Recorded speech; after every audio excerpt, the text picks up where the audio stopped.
ನಮಸ್ಕಾರ ವೀಕ್ಷಕರೇ, ಸ್ಟಾರ್ 74 ನ್ಯೂಸ್ಗೆ ಸ್ವಾಗತ. ನಾನು ಎಂ ಮಂಗಳಗಟ್ಟಿ. ಬಹುಮಾನ ವಿತರಣಾ ಕಾರ್ಯಕ್ರಮ. ಧಾರವಾಡ ತಾಲೂಕಿನ ವಿವಿಧ ಗ್ರಾಮಗಳಲ್ಲಿ ಅಬ್ದುಲ್ ಹಮೀದ್ ಲೋಹಾರ್ ಶಿಕ್ಷಣ ಮತ್ತು ಸಾಮಾಜಿಕ ಸಂಸ್ಥೆಯಿಂದ ಪ್ರತಿ ವರ್ಷದಂತೆ ಈ ವರ್ಷವೂ ಮದರಸಾಗಳಲ್ಲಿ ಓದುತ್ತಿರುವ ವಿದ್ಯಾರ್ಥಿಗಳಿಗೆ ವಿವಿಧ ಸ್ಪರ್ಧೆಗಳನ್ನು ಹಮ್ಮಿಕೊಳ್ಳಲಾಗಿತ್ತು. ಸ್ಪರ್ಧೆಗಳಲ್ಲಿ ಭಾಗವಹಿಸಿ ಸಾಧನೆಗೈದ ವಿದ್ಯಾರ್ಥಿಗಳಿಗೆ ಬಹುಮಾನ ವಿತರಣಾ ಕಾರ್ಯಕ್ರಮವನ್ನು ಹಜರತ್ ಇಬ್ರಾಹಿಂ ಶಿಕ್ಷಣ ಸಂಸ್ಥೆ, ಮಹಬೂಬ್ ನಗರ್ ಧಾರವಾಡ, ಮದರಸಾಯ ಸೆವಿಲೆಟ್ ತಶೀದ್ ಸಂಸ್ಥೆ ದಾಂಡೇಲಿ, ಮದರಸಾ ಉಸ್ಮಾನಿಯಾ ಗನಿ ಸಂಸ್ಥೆ ಗದಗ್, ದಾರುಸ್ಸಲಾಂ ಶಿಕ್ಷಣ ಸಂಸ್ಥೆ ಅಳ್ನಾವರ್ ಇವರ ಸಹಯೋಗದೊಂದಿಗೆ ಕಾರ್ಯಕ್ರಮವು ನೆರವೇರಿತು. ಹಜರತ್ ಮೌಲಾನಾ ಸಲಾವುದ್ದೀನ್ ಸೈಫಿಯವರು ಮುಖ್ಯ ಅತಿಥಿಗಳಾಗಿ ಕಾರ್ಯಕ್ರಮದಲ್ಲಿ ಆಗಮಿಸಿದ್ದರು. ಶ್ರೀ ಶೌಕತ್ ಸಾಹಬ್ ಬಾದಿ, ಶ್ರೀ ಅಹಮದ್ ಸಿರಾಜ್ ನವಾಬ್ ಅತಿಥಿಗಳಾಗಿ ವೇದಿಕೆ ಮೇಲೆ ಉಪಸ್ಥಿತರಿದ್ದರು. ಈ ಸಂದರ್ಭದಲ್ಲಿ ಧರ್ಮಗುರುಗಳು, ಮುಸ್ಲಿಂ ಬಾಂಧವರು, ಶಿಕ್ಷಕರು, ಸಂಸ್ಥೆ ಪದಾಧಿಕಾರಿಗಳು, ಸದಸ್ಯರು ಹಾಗೂ ವಿದ್ಯಾರ್ಥಿಗಳು ಮತ್ತು ಪಾಲಕರು ಉಪಸ್ಥಿತರಿದ್ದರು.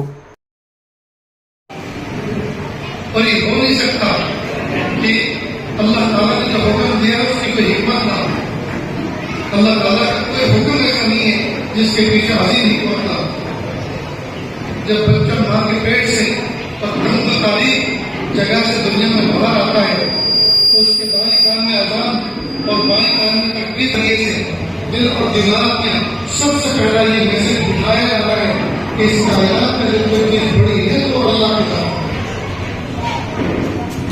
इसलिए कि बच्चा जब माँ के पेट से निकल कर दुनिया में आया तो घर का सूरज और चांद बड़ा नजर आया, घर के दामन में पहाड़ उसको बड़ा नजर आया, घर के आंगन में बंधा हुआ घोड़ा और ऊंट उसको बड़ा नजर आया.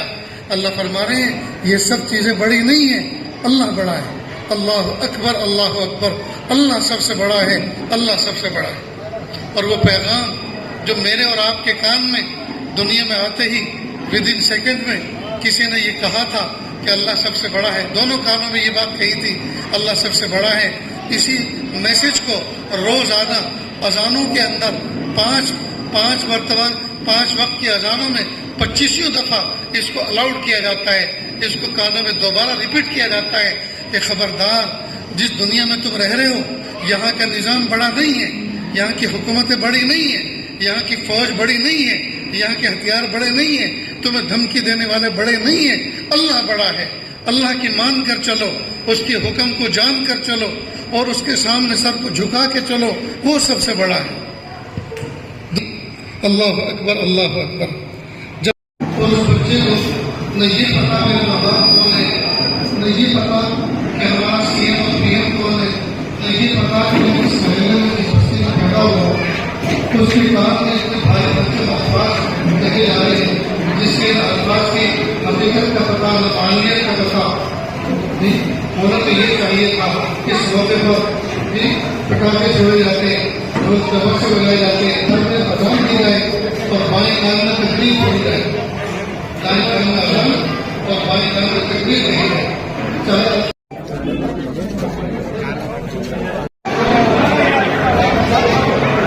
जिनको बुलाएंगे वो स्टेज पर आओ, यहाँ आकर भीड़ मत करो.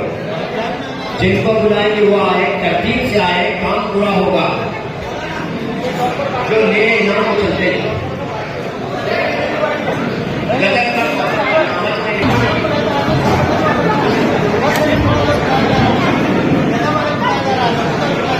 एक तरतीब से आओ, गड़बड़ मत करो.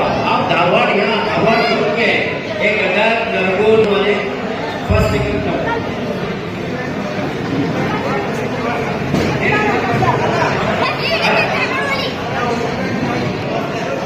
चलो आगे बढ़ो. फर्स्ट सेकंड थर्ड चलो रास्ता जो जाने. चलो आगे चलो. चलो दूसरे आप हाफिज साहब, आपका नाम क्या? हाफिज. तुम्हारा नाम?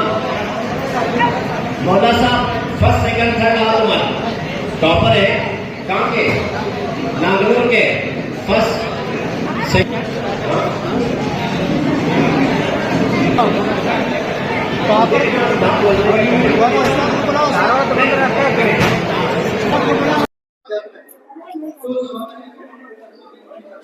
अस्सलामु अलैकुम रहमतुल्लाहि वबरकातुहू.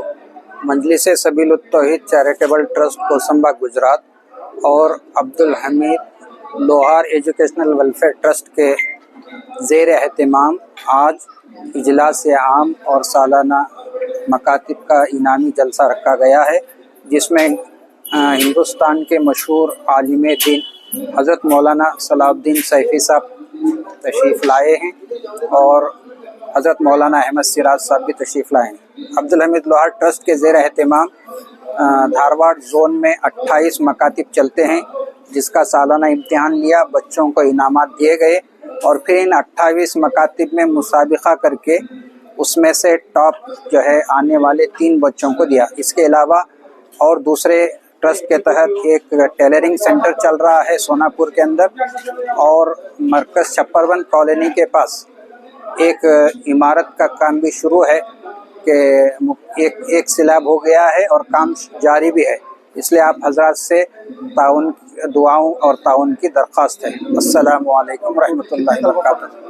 अब ये 28 मकातिब में 15 से लेकर 50 तक हर मकतब में पढ़ते हैं, तो इस हिसाब से 1200 बच्चे हमारे मकातिब में पढ़ रहे हैं। ये अक्सर हमारे मकतब देहातों में चलते हैं, जैसे कि लकमापुर है, शिबारगट्टी है, यादवाड़ है, मुड़मुत्तल है, इस्लामपुर दड्डी, वेंकटापुर और ये अतराफ में जो है हमारे मकातिब चल रहे हैं। के अंदर दीनी इल्म के साथ हाँ, बुनियादी तालीम के साथ उर्दू भी सिखाई जाती है और अखलाक, माँ बाप के साथ कैसे रहना, छोटे अच्छे अखलाक भी इस तालीम दी जाती है। अच्छे अखलाक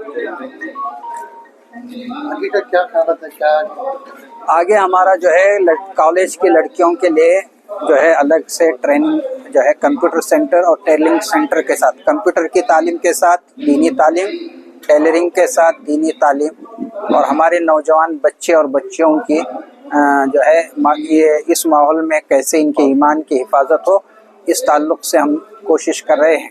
क्या मैसेज देना चाहते हैं? मैसेज हम तमाम से दे रहे हैं कि आज के माहौल के अंदर नौजवान बच्चों और बच्चियों के लिए दीनी तालीम की बहुत अहम ज़रूरत है। असरी तालीम के साथ बच्चों की निगरानी करें, दीनी तालीम दिलाने की हर पेरेंट इसकी कोशिश करें और हमारे कामों में आप सब हमारा ताउन और साथ दें। खलील अहमद चिक्केरो। ಅಸ್ಸಲಾಮು ಅಲೈಕುಂ ರಹಮತುಲ್ಲಾಹಿ ವಬರಕಾತು। ಇವತ್ತು ಇಲ್ಲಿ ಸಫಾ ಕಮ್ಯುನಿಟಿ ಹಾಲದಲ್ಲಿ ನಾವು ಫುಲ್ ಇಲ್ಲಿ ಧಾರವಾಡದ ತಾಲೂಕಿನ 29 ಹಳ್ಳಿಗಳಲ್ಲಿ ಮಕ್ತಬಂತು ನಾವು ವಿದ್ಯಾಭ್ಯಾಸ ಮಕ್ತಬಂದು ಸಣ್ಣ ಹುಡುಗರು ಕಲಿಸ್ತೇವೆ। ಅದರಲ್ಲಿ ಹೆಂಗೆ ನಾವು ಅರ್ಬಿದಾಗ ಕುರಾನ್ ಹೆಂಗೆ ಕಲಿಬೇಕು, ನಮಾಜ್ ಹೆಂಗೆ ಕಲಿಬೇಕು, ಹುಡುಗರು ಹೆಂಗೆ ಸುಧಾರಿಸ್ಬೇಕು, ಅವ್ರ ಪೇರೆಂಟ್ಸ್ ಅವ್ರ ಮಕ್ಕಳ ಪೇರೆಂಟ್ಸ್ ತಂದೆ ತಾಯಿ ಅವ್ರಿಗೆ ಹೆಂಗೆ ಮಸೂತಿಗೆ ಕುರಾನ್ ಓದಲಿಕ್ಕೆ ಹೆಂಗೆ ಕಳಿಸ್ಬೇಕು ಅದ್ರ ಬಗ್ಗೆ ಚಿಂತನೆ ಮಾಡಿ ನಾವೆಲ್ಲ ಇದಕ್ಕೆಲ್ಲ ಇದು ಮಾಡ್ತೀವಿ। ಹಿಂಗಾಗಿ ನಾವು ಪ್ರತಿಯೊಂದು ಹಳ್ಳಿಗೆ ಹೋಗಿ ಪ್ರತಿಯೊಂದು ನಮ್ಮ ಮುಸ್ಲಿಂ ಬಾಂಧವ್ರ ಮನೆ ಹೋಗಿ ನಿಮ್ಮ ಹುಡುಗರನ್ನ ಮಸೂತಿ ಒಳಗೆ ಕಳಿಸ್ತೀವಿ। ಹಿಂಗೆ ನಾವು ಇಲ್ಲ ಮಕ್ತಬ್ ಅಂತ ಒಂದು ಮದರ್ಸಾದ ಸಣ್ಣ ಮದರ್ಸಾ ಮಸೂತಿ ಒಳಗೆ ಕುಂತ ಪ್ರತಿಯೊಂದು ಹಳ್ಳಿಯಾಗ 25-30ರಿಂದ 40 ಹುಡುಗರು ಸಣ್ಣ ಹುಡುಗರು ಅವ್ರಿಗೆಲ್ಲ ಕಲದ ನಾವು ಅವ್ರಿಗೆ ಕುರಾನ್ ಉತ್ಸಾಕತ್ತೇವಿ, ಅರ್ಬಿ ಉತ್ಸಾಕತ್ತೇವಿ, ಅವ್ರಿಗೆ ಸರಿ ಅವ್ರದ ನಡವಳಿಕೆ ಆಗಬೇಕು ಅದರ ಬಗ್ಗೆ ನಾವು ತಿಳಿಸ್ತೇವೆ। ಇದೆಲ್ಲ ನಾವು ಅಬ್ದುಲ್ ಹಮೀದ್ ಲೋಹಾರ್ ಎಜುಕೇಶನ್ ಟ್ರಸ್ಟ್ ವತಿಯಿಂದ ನಾವು ಸಬೀಲ್ ತೌಹೀದ್ ಅಂತ ಇನ್ನೊಂದು ನಮ್ಮ ಚಾರಿಟೇಬಲ್ ಟ್ರಸ್ಟ್ ಅದೇ, ಇಬ್ರು ಕೂಡಿ ನಾವು ಮಾಡ್ತಾ ಇದ್ದೇವೆ। ಹಿಂಗೆ ಪ್ರತಿ ಹಳ್ಳಾವರದಾಗ ಮಾಡ್ತಾ ಇದ್ದೇವೆ, ಹಳ್ಳ್ಯಾಳದಾಗ ಮಾಡ್ತಾ ಇದ್ದೇವೆ, ಕಲಗಡ್ಗಿ ತಾಲೂಕದಾಗ ಮಾಡ್ತಾ ಇದ್ದೇವೆ, ನರಗುಂದ ತಾಲೂಕದಾಗ ಮಾಡ್ತಾ ಇದ್ದೇವೆ ಪ್ರತಿಯೊಂದು। ಹೀಗಾಗಿ 129 ಹಳ್ಳಿಗಳಲ್ಲಿ ನಾವು ಇಲ್ಲ ಮಕ್ತಬನ್ನು ಮಾಡ್ತಾ ಇದ್ದೇವೆ। ಇದರಿಂದ ನಮ್ಮ ಧರ್ಮದ ಸುಧಾರಣೆ ಆಗಬೇಕು, ಪ್ರತಿಯೊಬ್ಬ ವಿದ್ಯೆ ಕಲಿಬೇಕು। ಅದರ ಸಗ ನಾವಿಷ್ಟ ಅಲ್ಲ, ಕುರಾನ್ ಅಷ್ಟ ಅಲ್ಲ, ಅದರ ಸಗಡ ನಾವು ವಿದ್ಯಾ ಬೇರೆ ನಾವು ಇವತ್ತಿಂದ 1ರಿಂದ ಹಿಡಿದು 5-6ನೇ ತರ ಸಣ್ಣ ಹುಡುಗರ್ಗ ಅವ್ರಿಗೆ ಪ್ರತಿಯೊಂದು ಭಾಷೆಯನ್ನು ನಾವು ಕಲಿಸ್ತಾ ಇದ್ದೇವೆ। ಕನ್ನಡನೂ ಕಲಿಸ್ತಾ ಇದ್ದೇವೆ, ಇಂಗ್ಲಿಷ್ನು ಕಲಿಸ್ತಾ ಇದ್ದೇವೆ, ಉರ್ದುನು ಕಲಿಸ್ತಾ ಇದ್ದೇವೆ ಮತ್ತು ಮ್ಯಾಥ್ಸ್ನು ಕಲಿಸ್ತಾ ಇದ್ದೇವೆ। ಈ ತಕ್ಕಂಗೆ ನಾವೆಲ್ಲ ಪ್ರತಿ ಹಳ್ಳಿಯವ್ರಿಗೆ ಮಾಡಿ ನಮ್ಮ ಹುಡುಗರು ಪ್ರತಿಯೊಬ್ಬ ವಿದ್ಯಾರ್ಥಿ ಅವರು ಕಲಿಯಬೇಕು. ಅವರು ಪ್ರತಿಯೊಬ್ಬರು ಅವ್ರ ಪ್ರತಿಯೊಂದು ಲ್ಯಾಂಗ್ವೇಜ್ನು ಅವ್ರು ಬರಬೇಕು, ಕನ್ನಡನೂ ಬರಬೇಕು, ಇಂಗ್ಲೀಷ್ನು ಬರಬೇಕು. ಇದರ ಚಿಂತನೆ ಮಾಡ್ಕೊಂತ ನಾವು ಅಬ್ದುಲ್ ಹಮೀದ್ ಲೋಹಾರ್ ಎಜುಕೇಶನ್ ಟ್ರಸ್ಟ್ ನಿಂದ ಇದು ನಡೆಸ್ತಾ ಇದ್ದೇವೆ. ಇವತ್ತಿಲ್ಲೂ ಸಫಾ ಕಮ್ಯುನಿಟಿ ಹಾಲ್ ನಲ್ಲಿ ಇದೊಂದು ನಾವು ಒಂದು ಪ್ರೋಗ್ರಾಮ್ ಮಾಡ್ತಾ ಇದ್ದೇವೆ. ಅದರಲ್ಲಿ ನಾವು ಇಷ್ಟು 129 ಒಂದು ಬ್ರಾಂಚಸ್ ಅದಾವ. ಇದರೊಳಗೆ 25-30 ಹುಡುಗರು ಅದಾವ. ಅದರೊಳಗೆ ಫಸ್ಟ್, ಸೆಕೆಂಡ್, ಥರ್ಡ್ ಯಾರು ಚಲೋ ತನ್ನ ಪ್ರತಿಭೆಯನ್ನು ತೋರಿಸ್ತಾನ, ಹುಡುಗ ಆಗಲಿ ಹುಡುಗಿ ಆಗಲಿ, ಅಂಥವ್ರಿಗೆ ನಾವು ಪ್ರೈಸ್ ಕೊಡ್ತಾ ಇದ್ದೇವೆ. ಫಸ್ಟ್ ಬಂದವ್ರಿಗೆ ಒಂದು ಫಸ್ಟ್ ನಂಬರ್ ಪ್ರೈಸ್, ಸೆಕೆಂಡ್ ಬಂದವ್ರು ಸೆಕೆಂಡ್ ನಂಬರ್ ಪ್ರೈಸ್, ಥರ್ಡ್ ಬಂದವ್ರು ಥರ್ಡ್ ಪ್ರೈಸ್. ಅದರ ಅನುಗುಣವಾಗಿ ಪ್ರತಿಯೊಂದು ಆದ ಟೀಚರ್ ಅವ್ರದ್ದೇನು ಕಲಿಸಿದವ್ರು ಟೀಚರ್ ಅಂದ್ ನಮ್ಮ ಉರ್ದುದ ಉಸ್ತಾದ್ ಅಂತಾರ, ಅವ್ರಿಗೂ ಒಂದು ಪ್ರತಿಯೊಬ್ರು ಯಾರು ಚಲೋ ಓದ್ಸಾನ ಅವ್ರಿಗೂ ಒಂದು ಪ್ರೈಸ್ ಕೊಡ್ತಾ ಇದ್ದೇವೆ. ಅದರ ತಕ್ಕಂಗೆ ನಾವು ಆದ ಮಕ್ತಬ್ ಹೆಂಗ್ ನಡೆಸ್ತಾ ಇದ್ದಾರೆ ಅದಕ್ಕೊಂದು ನಾವು ಪ್ರತಿಯೊಂದು ಊರೇನ ಒಂದು ಹಿರಿಯರದೊಂದು ಕಮಿಟಿ ಮಾಡಿ ಅದನ್ನ ನಿಗರಾಣಿ ಮಾಡ್ಬೇಕಂತ, ಅದರ ಬಗ್ಗೆ ಅವ್ರು ಕಾಳಜಿ ತಗೋಬೇಕಂತ ಒಂದು ಕಮಿಟಿ ಮಾಡಿ ಅವ್ರ ಕಮಿಟಿ ಒಳಗೆ ಹೆಂಗ್ ಅದರ ತಕ್ಕಂಗೆ ನೋಡ್ತಾ ಇದ್ದಾರೆ ಅದರ ಬಗ್ಗೆನೂ ನಾವು ಅವ್ರಿಗೂ ಯಾರು ಚಲೋ ಮಾಡೋ ಅವ್ರದ್ದು ಹೇಳ್ತಾ ಇದ್ದೇವೆ. ಇವತ್ತು ಒಂದು ಪ್ರೋಗ್ರಾಮ್ ಇದೆ ನಮ್ದು. ಇದು ಮುಂಜಾನೆ 9:30 ಇದು 3:30 ಮಟ್ಟ ನಮ್ಮ ಪ್ರೋಗ್ರಾಮ್ ಇದೆ. ಇದು ಪ್ರೋಗ್ರಾಮ್ ಮುಗಿತಾ ಇದೆ. ನಮ್ದು ಹೆಸರು ಅತೀಕ್ ಅಹಮದ್ ಸಂಗ್ರೇಸ್.